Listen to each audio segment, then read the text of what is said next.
Hi everybody, it's Mrs. Mancuso. I'm going to go through AP Bio Unit 1 with you. So follow along on the big idea sheet. Maybe you've done it already and you want to just skip forward to sections that you had questions about. But it's really important that along the way you have a sheet of paper next to you. And if you have questions, write them down so that when we get together and review, you know what things you wanted to ask me. All right, number 1, distinguish between ionic and covalent bonds. So if you have an ionic bond, it's going to be between a metal and a nonmetal. And the electrons are going to be transferred, which means you end up with something like salt. Sodium will lose its electron. Chlorine will gain an electron, and they become more stable, and they usually form hard crystals that have certain specific properties, like they're soluble in water, and they have very high boiling points and melting points. Covalent are between nonmetals, and the electrons are shared. Those electrons can be shared equally or they can be shared unequally. When they're shared equally, the molecule is nonpolar. Now, nonpolar, you could say that it has a nonpolar bond. When you're talking about bond, you always look at the electronegativity differences. So that means that the two molecules, like if I put an oxygen and an oxygen, and I got to give it its little extra dots here, that is a very nonpolar bond because it's between two of the same type of element, oxygen and oxygen. So there's no pulling in that bond. You can also use nonpolar to describe the molecule. And if a molecule is nonpolar, it's very symmetrical, it's very even, which means there's no overall pull. And when you have a nonpolar molecule, it's usually very hydrophobic. It does not like water because water is polar. All right, over here on the uneven side, that's polar. So that's something like water. And again, the bond, you got to look at the electronegativity difference, and you think of something like HCl. The Cl is much more electronegative, so there's more of a pull to this side, so it almost has like a little negative partial charge there and a positive partial charge here. And polar for a molecule means that it's asymmetrical or it's uneven. So think of ammonia, NH3. That is asymmetrical. There is more of a pull here on the nitrogen side, which gives it a slight positive or a slight negative charge, and these hydrogens have slight positive charges. All right, so when that molecule is polar, chances are the properties will be that it does dissolve well in water, which in your body is an important thing because your blood is what carries molecules throughout, and you're going to need it to dissolve in water. Okay, next one here. Many of water's properties are due to hydrogen bonding. Describe them and explain how they account for at least 3 properties of water. All right, so first of all, I need to draw a water molecule. So there we go, partial negative on this side, partial positive charges on this side. If I was going to draw another water molecule, I would line it up so that there is an attraction. Let me just use another color. This attraction right here is a hydrogen bond. So it's a strong attraction between one water molecule and another water molecule. It's based on the attraction of these charges, negative and positive, and it makes water very cohesive. So cohesion is the attraction. Oh, not sure why it's doing that.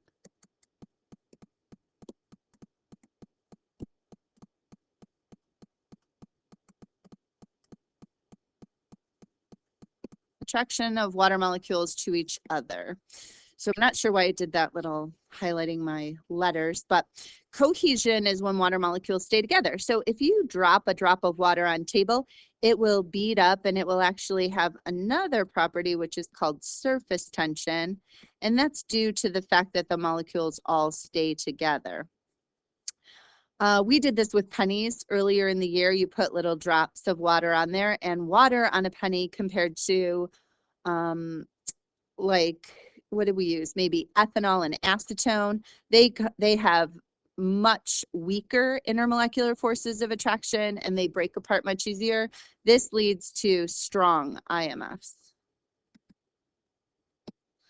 Okay, another property that we can talk about is that it has a high specific heat.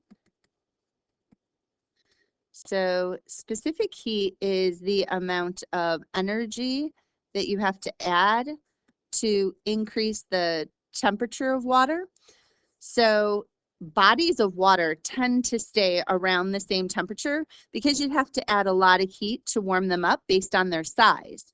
So if you have like a little tiny baby pool in the backyard, it'll warm up no problem. But if you think about the ocean, even when you go to Cape Cod in the summer, the water's still pretty cold. What other properties? Universal solvent is a great one. A lot of things dissolve in water because water is polar. And again, that's going to be important in biology because it allows molecules to move and be transported throughout cells and throughout your body. So if something is polar or ionic, basically anything that has charges, it's going to dissolve in water well and move well. All right, let's keep moving on here. Explain the property of water described in the diagram below. What is its importance? Okay, so hydrogen bonding in water and hydrogen bonding in ice. So water becomes less dense when it changes from a liquid to a solid. This is strange. This is not very common at all. Usually it's the opposite. When something becomes a solid, the molecules move closer and closer together.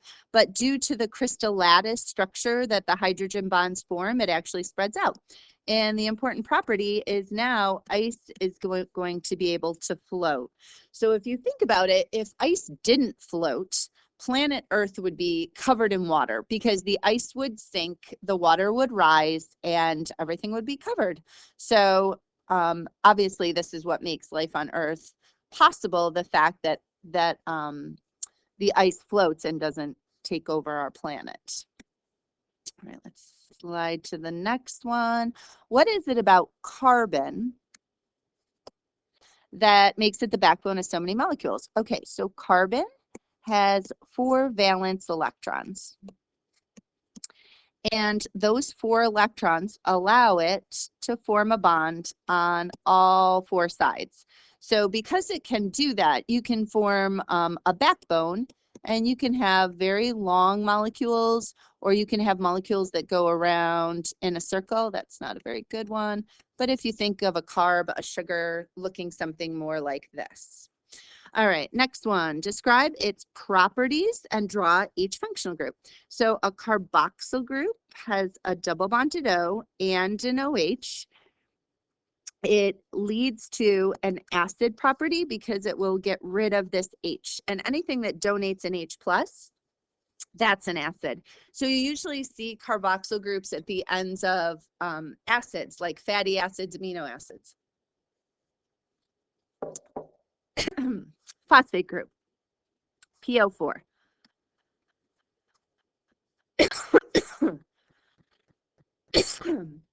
Sorry. Oh my gosh, I'm a lot of talking. It's taking my breath away. So phosphate groups PO4 are very polar, which means they're going to dissolve in water well. You see these in DNA. They make up part of the backbone. Sulfhydro is SH2. So a sulfur with 2 hydrogens on it. The thing that is unique about this, I'm going to put protein here. Disulfide bridge is what that is going to stand for. So when I think sulfhydryl, I think of this ability for sulfurs to unite and come across, and it is really helpful in the tertiary structure of a protein. All right, a hydroxyl group is just an OH minus. So it makes me think of alcohols. Alcohols always have an OH minus group on it. If something donates a hydroxyl group, then you could think of it as a base. An amino group is an NH3. And so a nitrogen with hydrogens around it. And this very often works as a base because it will pick up another H+. But we also think of amino groups as being very important because they are part of a protein. And so it helps us identify proteins by that amino group. And an aldehyde has a double bonded O. Need a little more space here. All right, an aldehyde has a double bonded O, but then just an H at the end of the molecule. So it leads to a little bit of polarity because that is a minus, but it does not usually function as an acid because it does not lose that H on it. Sugars often are aldehydes. All right, moving right along. What are monomers? Oh, I spelled it wrong. Monomers. So these are units that you can put together to make a polymer. So if you have a polymer, it has a bunch of individual units that you have put together, and each individual unit is your monomer. So there are some macromolecules that we'll talk about that, oh, I knew I skipped one. What is a macromolecule? Sorry, using that word macromolecule just made me say, I thought I put it in there. So a macromolecule is a large organic molecule. And we tend to group them. So our groups are carbs, carbohydrates, lipids, proteins, and nucleic acids. And each macromolecule has specific properties, and it's all related back to their structure. So their structure always determines their function, and these are like our big groups of organic molecules. All right, so we're going to start off with carbs. And so what elements are they made up of? Carbon, hydrogen, and oxygen in a 1 to 2 to 1 ratio. Now, as you have a larger and larger carbohydrate, you will see that this 2 to 1 ratio stays the same. But compared to the 1, it might be slightly less because each time you connect one sugar to another sugar, you have to lose a water. That's dehydration synthesis. So I'll go over the math on that. I know it comes up later. All right, the monomer is a monosaccharide, which is a single ring. Examples and uses. So when we think of carbs, we think of sugars, and we definitely think of energy. Whether it is short-term or long-term, you have carbs to give you energy. All right, a monosaccharide is a single ring. This is our monomer. And for glucose, I'll just draw glucose real quick here, just as a little refresher. Glucose is C6H12O6. Carbon number 1 is here, 2, 3, 4, 5, and the 6th one is on the branch. So that is what a monomer of a carbohydrate looks like. Disaccharides and how they form. So if I have 2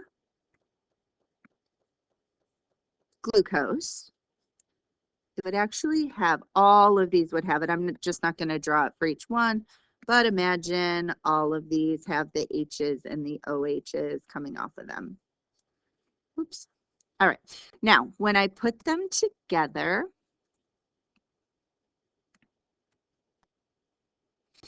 Carbon 1, 2, 3, 4, 5, and 6. Carbon 1, 2, 3, 4, 5, and 6. Okay, in order to put them together, I need to do dehydration synthesis. So dehydration synthesis means I'm going to take an OH and an H off. So that's my removal of water. And then what happens, if I put this together the right way, this O right here, here it is.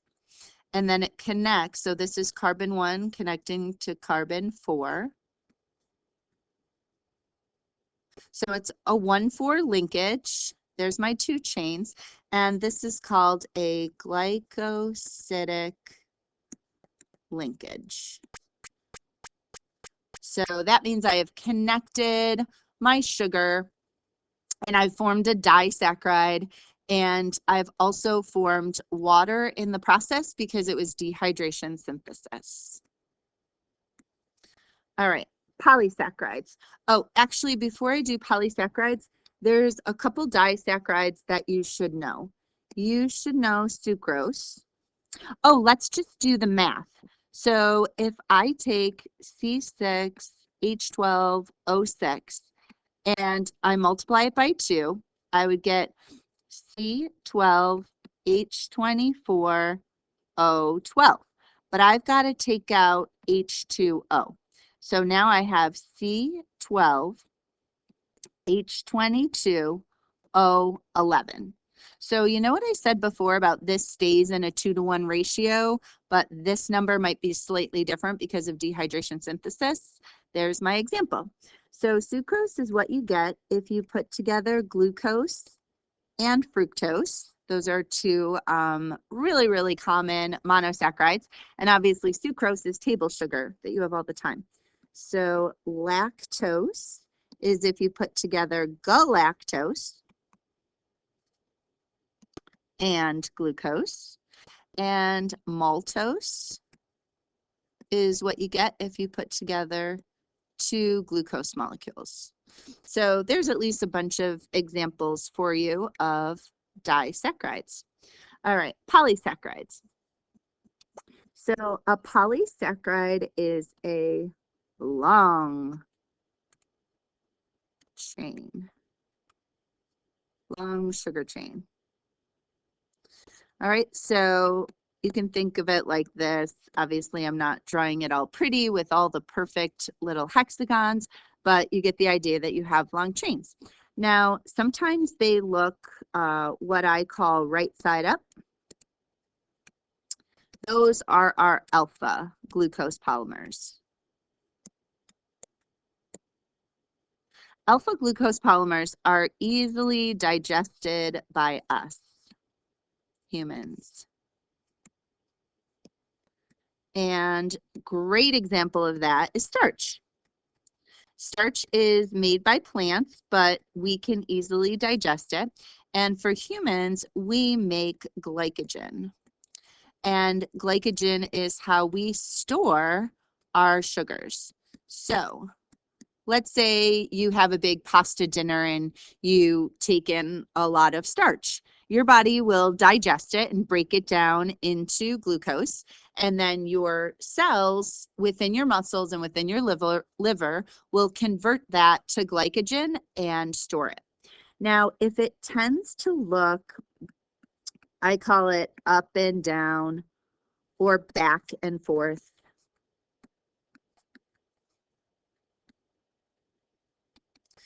all right, let me just move this up a little so I have a little more room. Okay, so what I mean by that is that it tends to look like this. The O goes down, and then all of a sudden for the next one, the O goes up, and then the next one, the O goes down, like that. This is back and forth.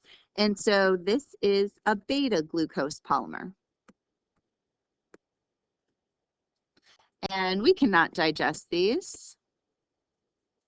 There are two examples. They both start with C, which makes it a little bit easy to remember. The first is cellulose, and cellulose is what you find in cell walls of plants. And the other one is chitin. So first of all, cellulose is like fiber, essentially. So you eat the cell walls of plants all the time, but that's fiber and you can't digest it. It goes through you. Chitin, the unique thing about that is that it has an extra nitrogen on its sugars. You find this in fungus cell walls. And you also find this in the exoskeleton of insects. All right, so those are two great examples of beta glucose polymers. All right, moving right along here, people. All right, next one. Lipids. What elements are they made up of? So lipids also have carbon, hydrogen, and oxygen, and sometimes they even have phosphorus. But the ratio, I always say 1 to 2 to few. Very few oxygens in there, but a lot of carbons and a lot of hydrogens. The monomers, I'm just going to put no. They tend to not form polymers. So there's no big long chains of lipids. It doesn't work that way. They can clump together, but they do not form polymers. Examples and uses. So phospholipid is one that comes up a lot because it's going to make up cell membranes. And then just thinking of your normal fats and waxes in your body, which are going to be for energy storage or which are going to be to protect or insulate, or steroids are your sex hormones like estrogen and testosterone. All right, glycerol is 3 carbons. Well, first of all, it's an alcohol.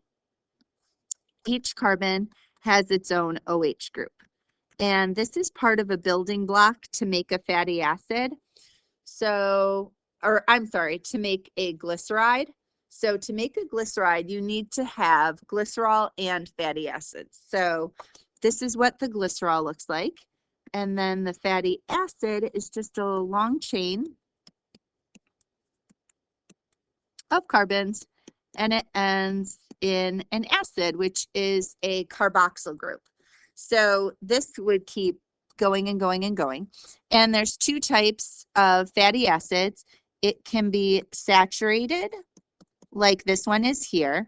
And if it's saturated, there's all single carbon-carbon bonds, which makes it straight, which makes it a solid at room temperature. And I always say stay away, because saturated fats are the ones that tend to become very inflexible and lead to heart problems. If instead I put a double bond in here, now it would be unsaturated. So a double bond leads to kinks, and it leads it to be more flexible. Very important. Things like olive oil are unsaturated fats, so that is why it is a liquid at room temperature instead of a solid. Okay, so let's draw a triglyceride. So what we have to have is we have to start with the glycerol, and that glycerol had 3 OHs. This would be hydrogen in these other spots. And then I'm going to put my fatty acid right here. Okay, and I'm going to do this 3 times over. All right, so I'm going to show it on the first one. I'm going to remove a water, and I'm going to connect it. So here for the next one, I'm going to show you how it would look. So I'm going to erase the H, knowing I would take the H out, and I would take the OH out. And I'm going to show this would connect here like this. And this connection right here is called an ester linkage, because you have a carbon connected to an oxygen connected to a carbon that has a double bond. So that's an ester. So if I had a triglyceride, I tend to draw it like this, 1, 2, 3. So this is my glycerol backbone, and here's my 3 fatty acid tails. Right now I drew 3 that look very straight, so they're probably saturated, and this is probably something that is really not good for you at all. And I'm going to show you one that is poly unsaturated. So that means it has many double bonds, which leads it to look more like that, more kinks in the tail, much more flexible, much better in terms of health. All right. Next type of lipid is a phospholipid. So again, I start with glycerol, 3 OHs,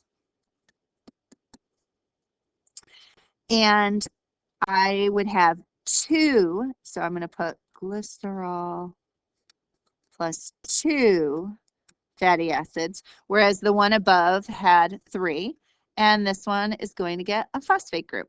So I'm going to use the eraser. I'm going to take off these 2 hydrogens. I'm going to take off this OH. I'm going to put this O on this side, and I'm going to attach my phosphate group. And over here, I'm going to attach my 2 fatty acid chains.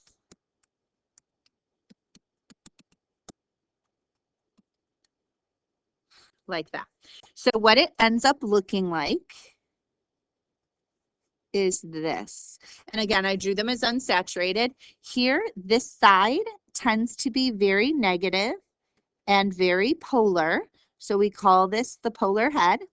And these are the fatty acid tails. The fatty acid tails are very nonpolar, which means this side is going to be hydrophobic, and this side of the molecule is going to be hydrophilic. So I'm asking you right now, do you remember that word? What's that word that means you can have one molecule and part of it is going to behave in a way that likes water and part of it is going to behave in a way that doesn't like water? It's called amphipathic. So that comes up a little bit like one more.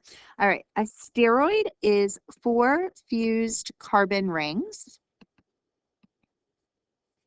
Very few oxygen. It's how you notice that it isn't a sugar right away. So it tends to look something like this. Cholesterol is an example. Testosterone, estrogen.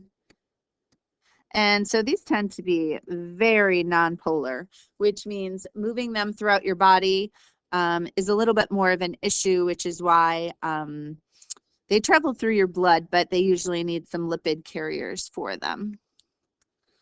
All right, so let's move on to this one, how the polarity of the molecule affects its function. So if I have a phospholipid, it has a region that is polar and a region that is nonpolar, which is what it means to be amphipathic. And that makes for a great membrane. And it makes for a great membrane because it makes a phospholipid bilayer. And that bilayer is only going to allow certain things through.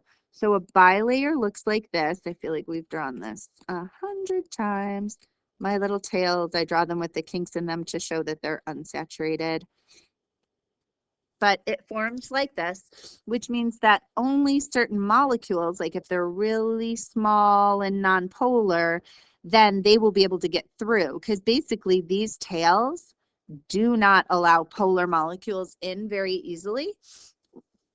Water can bend a little bit and get through because it's a pretty small molecule.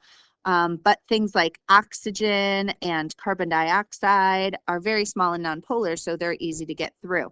But if I have anything larger or anything polar, it's not going to be able to cross. So you're going to need another way for that to enter a cell. All right, how the saturation of the fat affects its function. So if it is unsaturated, that means that it has kinks in the tail, which means it's going to be more flexible. And if it is saturated, then they tend to be straight and inflexible. And that's not going to allow for much movement or allow things to pass through. So if you have a membrane, you definitely want it to have unsaturated tails to allow more movement in and out of your cell. All right, we're moving on to proteins. So what elements are they made up of? Proteins have carbon, hydrogen, oxygen, and nitrogen. So that nitrogen is unique. We haven't had that yet before, and there really isn't a ratio of those things. A monomer of a protein is an amino acid. Examples of proteins. Oh my gosh, there's so many. So enzymes are proteins, antibodies. Let's see, channels, pumps, muscle. We could keep going and going and going because the majority of things in your body are structurally proteins. So amino acid structure. So NCC, hopefully as I'm doing this review, you guys are like, I remember this stuff. This is awesome. I know biology. I can do this. So here we go. Double bonded O. OH. All right, I'm going to use another color to label it. So here's my amino end, because this is an amino group right here. This is my central carbon. It has a hydrogen right there. And then this is the side chain. Side chains are super important because that's the one thing that is unique about each amino acid. And then this end is my carboxyl group. So this is called the carboxyl end. So that is what an amino acid looks like. A peptide bond is what you get when you do dehydration synthesis of two amino acids. So NCC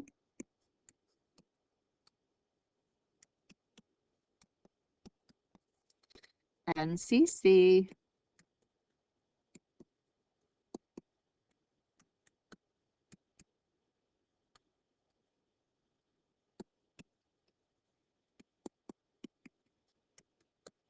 Okay, I'm going to show the removal of water. So I take that out, and now when I put it together, it would go NCC. This one would have a double bonded O. This would be connected to the N, CC. This would have the double bonded O and the OH. My R side chain is still coming off of my middle carbons. So this right here, this is my peptide bond. That is what connects each amino acid to each other. And I hope you were thinking, I know this. This is what happens at the ribosome. This is translation.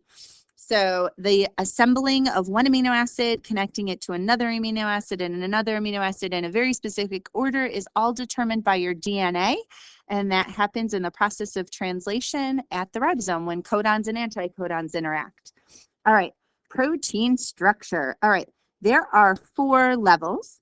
The first level is called the primary structure, and that is just the order of the amino acids. So again, that is determined by your DNA, and this is going to happen at the ribosome. And the DNA doesn't leave the nucleus, so even though the DNA determined it, the mRNA and the tRNA working together at the ribosome is what's going to determine that order of amino acids. All right, secondary structure. Secondary structure is how it initially forms either an alpha helix or a beta pleated sheet. And both of them are repeating because both of them have amino ends and both of them have, let me see how I can write this, amino and carboxyl and attractions. So it is going to either do this, boom, boom, boom, boom, boom, where constantly there's an attraction between the H plus of an amino group and the double bonded O of a carboxyl group of different amino acids that are in your chain. A beta pleated sheet would go back and forth like that. All right, tertiary is how it will fold. And so your structure that looks like this, like an alpha helix, can now go like this and bend over on itself. And the reason why it does that is because of different attractions between the molecule. So examples of those attractions: disulfide bridge. So a disulfide bridge means a sulfur with a sulfur from two side chains. So if there's a side chain here that had a sulfur and a side chain here that had a sulfur, they would form a bridge between them. Another example is a positive-negative interaction. So if this one had a plus on its side chain and this one had a minus on its side chain, they would be attracted to each other and they would cause the entire structure to fold over so the plus and the minus could be near each other. And then the last one is a hydrophilic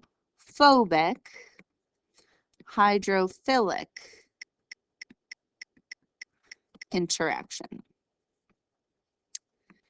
So if I just think of like a giant molecule here, it's going to be very complex in its structure.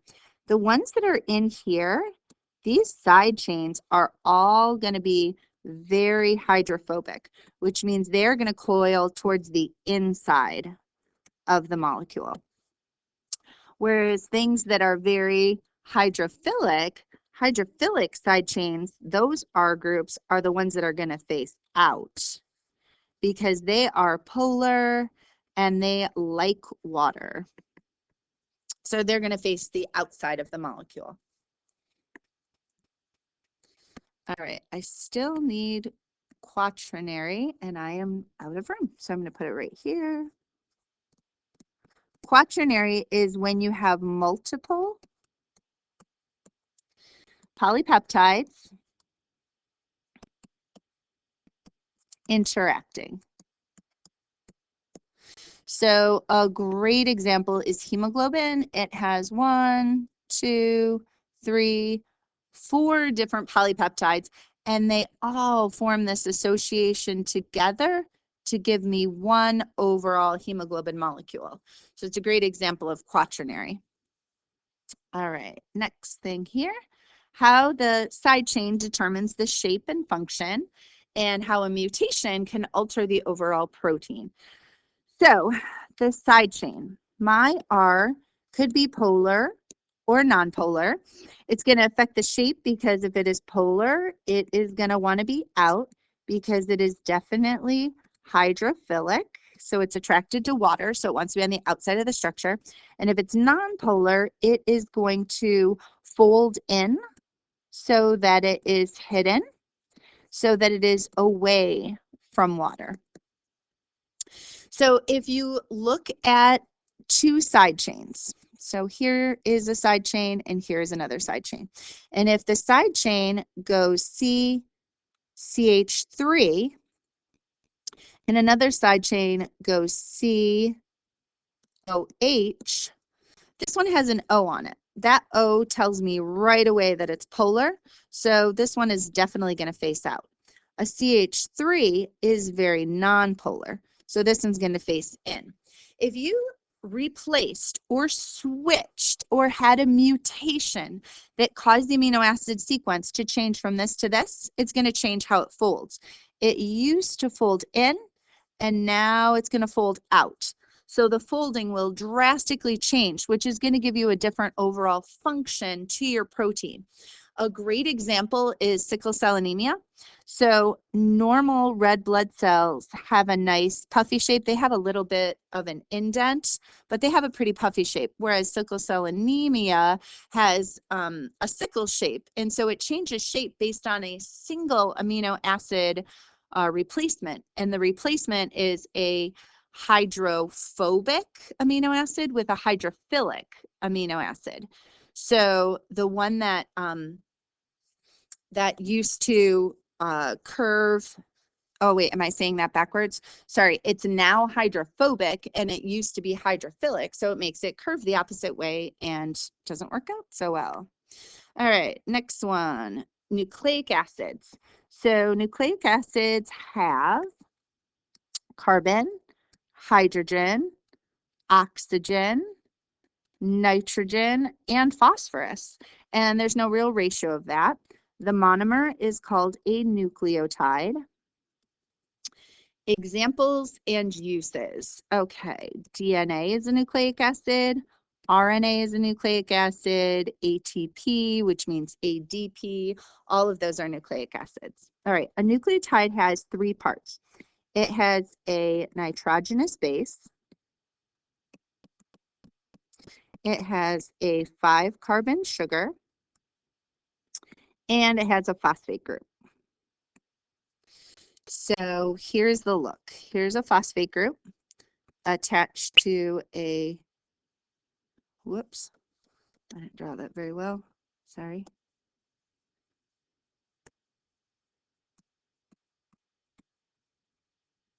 Five-carbon sugar. Off of carbon 1 would be my nitrogenous base. There are many nitrogenous bases. They tend to be noticed because of things like this.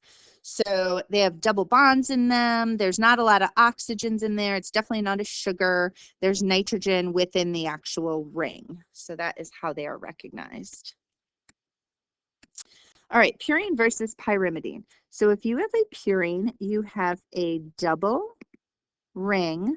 Both of these are nitrogenous bases. And if you have a pyrimidine, you have a single ring. A's and G's are double rings, adenine and guanine, and single rings are T's and C's and U's. And it affects DNA structure because DNA, you always pair a purine with a pyrimidine. And that is going to give you even rungs, evenly spaced rungs. So if you think about your DNA, if one side has a double and the other side has a single, it makes a distance across like this.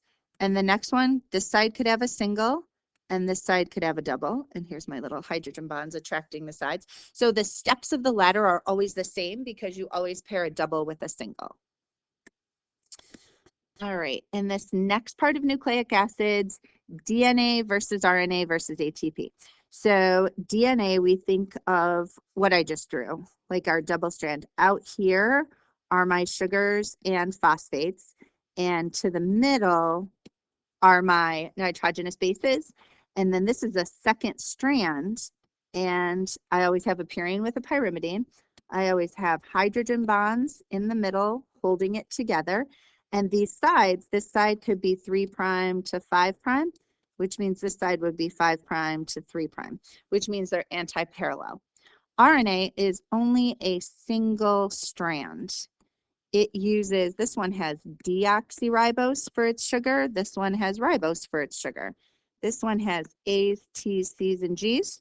This one has A's, U's, C's, and G's.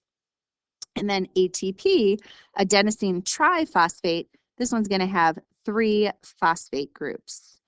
And those are high energy bonds because phosphates are negative. They do not like to be next to each other.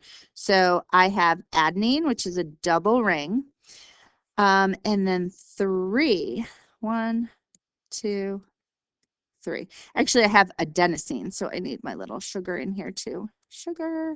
All right, and then these are my 3 phosphate groups. They're all negative, which means they really don't like to be next to each other. So here are my high energy bonds. Okay, we are almost done, you guys. Distinguish between hydrolysis and dehydration synthesis. So hydrolysis. Whoops. All right. Hydro means I'm going to have to add water. And lysis means to break. So if I take a disaccharide, there's my glycosidic linkage. So if I want to break this, I have to add water in. So that's hydrolysis. And I would end up with my 2 individual monosaccharides. But if instead, if I want to go this direction and put them together, that's dehydration synthesis. And to have dehydration synthesis, I need to take out water. Dehydrate means remove water. And synthesis means in order to put it together. So in order to dehydrate, I need to put it together. All right. This shouldn't have been on there. So let me just get rid of that. And then the last question that we have today is, how can radioactive tags be used to trace molecules? So radioactive tags are tagged to they are a heavy, which means that they are changing the number of neutrons. Heavy atoms. And so you can actually follow them through because you can have molecules that detect something when it's radioactive. So we know that they've used phosphorus and nitrogen and sulfur and oxygen tracers because these have come up multiple times in studying AP Bio. So oxygen, I think of how they put an oxygen tracer on water, and then they tracked the movement of the oxygen. And they ended up finding that if you make your oxygen in your water that a plant takes up radioactive, you will find that oxygen in the oxygen gas that is released. So if you think about photosynthesis, in photosynthesis, in the light reactions, photolysis occurs and it splits water. And when it splits water, it releases oxygen gas. And they know that because they traced the oxygen. So they saw the oxygen go from the water to the oxygen that was released as a gas. So it allows them to track it. We definitely did some studies when we were looking at DNA and how they came to an understanding that DNA is the genetic material. And they used sulfur and phosphorus. And so phosphorus would be used to trace DNA, and sulfur was used to trace proteins because they are unique to each. So since they're unique, they could see what gets passed on. And based on what gets passed on, they can tell that DNA was the genetic information. So I hope that helped. I know that it is a little on the long side, but it is all of Unit 1 that we just did in about 48 minutes. So write down your questions and we will connect soon and see what you would like to go over. Have a great day, guys.